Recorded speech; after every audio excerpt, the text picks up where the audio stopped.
Media మిత్రులకు నమస్కారం. చంద్రబాబు రూపంలో మరొకసారి తెలంగాణ జలదోపిడికి పథకాలు రూపొందుతున్నాయి.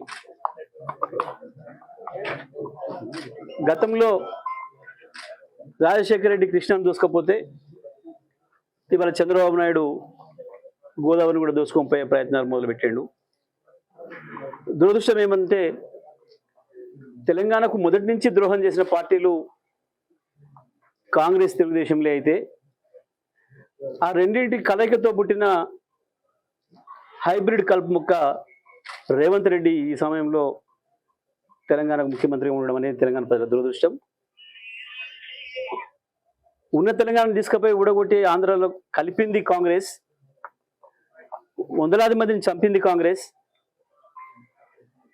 ఆ తర్వాత కేసీఆర్ గారు కొట్లాడి కాంగ్రెస్ను ఒప్పించి తెలంగాణ తెచ్చుకునే సందర్భంలో చివరి క్షణం వరకు అడ్డుపడింది చంద్రబాబు నాయుడు, తెలుగుదేశం పార్టీ. తెలంగాణలో అనేక మంది చావులకు కారణమైంది, తెలంగాణలో ఆకలి చావులకు కారణమైంది, తెలంగాణలో కరువు కాటకాలకు కారణమైంది, తెలంగాణ వలసలకు కారకమైంది తెలుగుదేశం, కాంగ్రెస్లే. ఆ రెండింటి నుంచి ఈ రెండు దుర్మార్గమైన పార్టీల, సమైక్యాంధ్రవాదుల పెత్తనం ఉన్న పార్టీల కలయికతో వచ్చిన దుర్మార్గమైన హైబ్రిడ్ కలుపుమొక్క రేవంత్ రెడ్డి ఇక్కడ ఉండడం అనేది ఇవాళ తెలంగాణ ప్రజలు శాశ్వతంగా మళ్ళీ కరువు కూరలు పడే పరిస్థితి తీసుకొస్తా ఉంది. రేవంత్ రెడ్డికి నదులు ఎక్కడున్నాయో అర్థం కాకపోవచ్చు, నదుల బేసిన్లు తెలియకపోవచ్చు, కానీ స్పష్టంగా ఒకటైతే తెలుసు, తన రాజకీయ అవసరాల కొరకు వేటినైనా అమ్ముకోగలిగిన శక్తి ఉన్నవాడు, ఎటువంటి దుర్మార్గానికైనా ఒడిగట్టగలిగిన శక్తి ఉన్నవాడు, తన రాజకీయ ఎదుగుదల కొరకు ఏ ప్రయోజనాలనైనా పరంగా పెట్టగలిగిన వాడు రేవంత్ రెడ్డి. తెలిసే ఇవాళ కృష్ణ పోయింది, కృష్ణార్పణమే అయింది, ఆంధ్రార్పణమే అయింది. రాజశేఖర రెడ్డి దుర్మార్గంగా 350 టీఎంసీల నీళ్ళ బాలిగిన ప్రాజెక్టులను కట్టి కృష్ణ దోసుకపోతుంటే ఆనాడు ఈ కాంగ్రెస్ ప్రభుత్వాలు మీరెవరు మాట్లాడలేదు, తెలుగుదేశం కూడా ఎప్పుడు ఒక మాట మాట్లాడలేదు.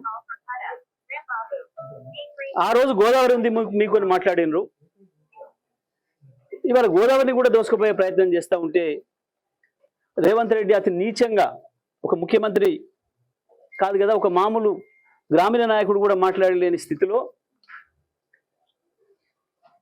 మా నీళ్లు మమ్మల్ని వాడుకొని ఇస్తే మీకు అవకాశం ఇస్తాం, ఇంతకు మించిన దరిద్రపు కొట్టు మాట ఇంకొకటి ఉండదు.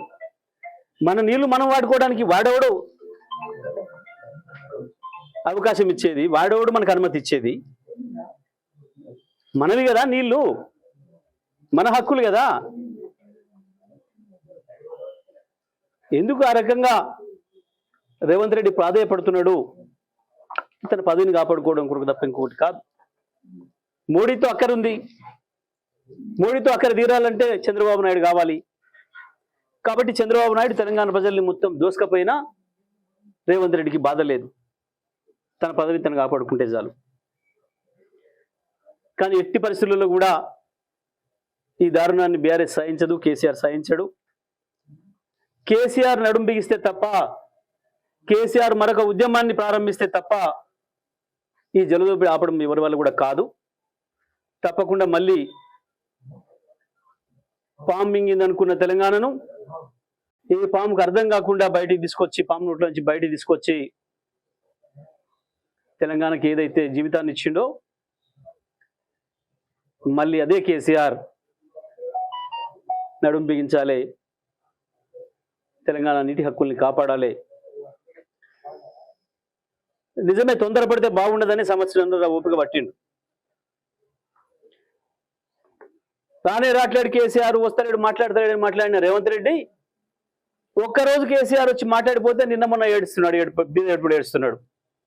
ఏదో పిల్లగాడు కొత్తగా వచ్చిండు కదా పోనీ అని అనుకోవట్లేడు. ఒకటే సభ కదా కేసీఆర్ పెట్టింది, ఒకటే రోజు కదా. ఇంకెన్ని రోజులు ఇస్తారు నీ అరాచక పాలనకి? ఇంకెన్ని రోజులు అవకాశం ఇస్తారు? తెలంగాణ హక్కుల్ని నువ్వు ఆంధ్రాకి అమ్మేస్తుంటే చూస్తే ఎట్లా కూర్చుంటారు కేసీఆర్ గారు? తెలియదా? సోయి లేదు. ముందే నేర్చుకొని రావాలి.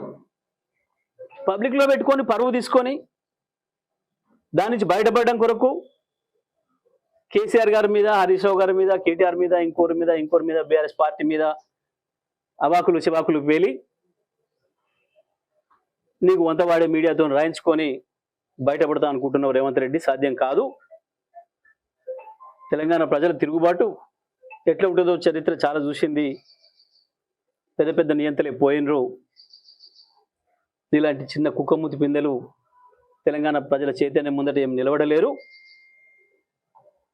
నీ భాషలనే కదా, నీ భాషలకు అర్థం కాకుండానే కదా తెలంగాణ తెచ్చింది కేసీఆర్.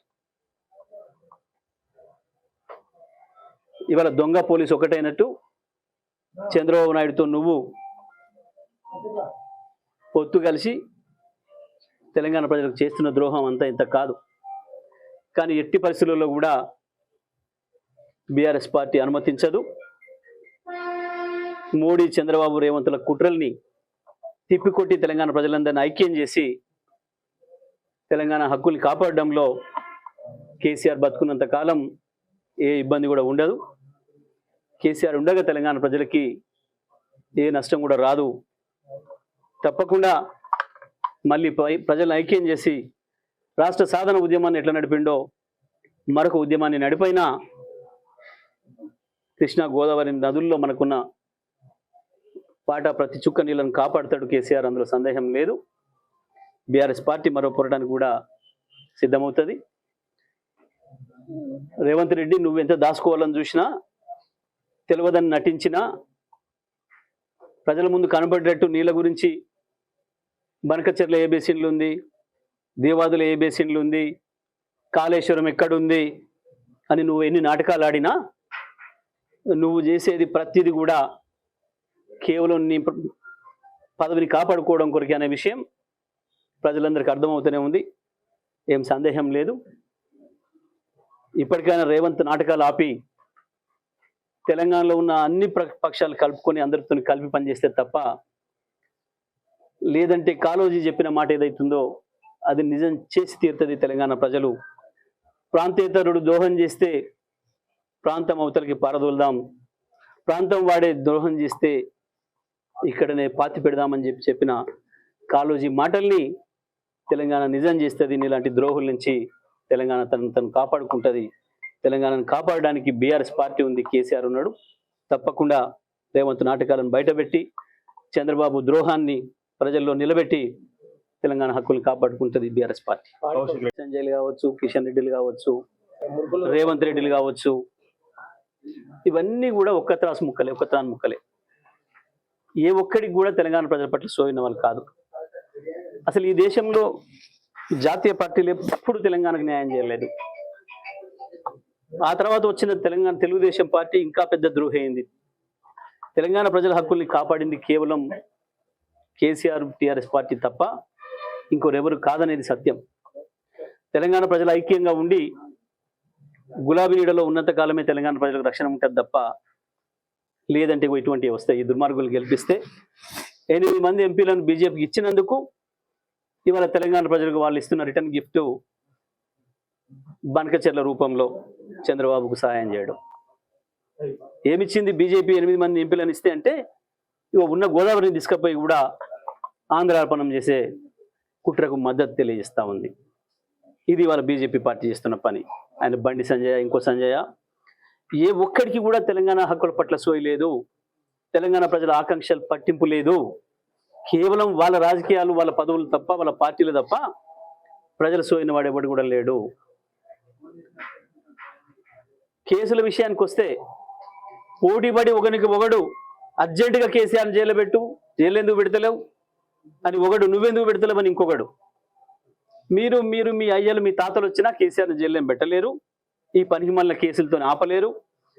ఈ కేసుల గాండ్రింపులు అన్నీ ఒడిచిపోయి చూసినాం. ఏడాది అర్థం నుంచి మీరు వాగుతున్నది, అంతకుముందు 5 ఏళ్ళు మీరు వాగింది, మీ ఈడీలు, మీ ఐటీలు, మీ ఇంకోటి మీ సిబిఐలు అన్నీ 10 ఏళ్ల నుంచి 11 ఏళ్ల నుంచి డేగ కన్నేసుకొని చూస్తూనే ఉన్నాయి కేసీఆర్ని.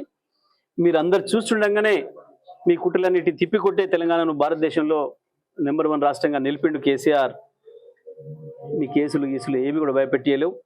ఇప్పటికీ దాదాపు 3,500 పైగా కేసులు పెట్టిన టీఆర్ఎస్ పార్టీ కార్యకర్తలపైన, నాయకులపైన, సోషల్ మీడియా యాక్టివిస్టులపైన 3,500 పైన కేసులు పెట్టిండు ఇప్పటికి రేవంత్ రెడ్డి.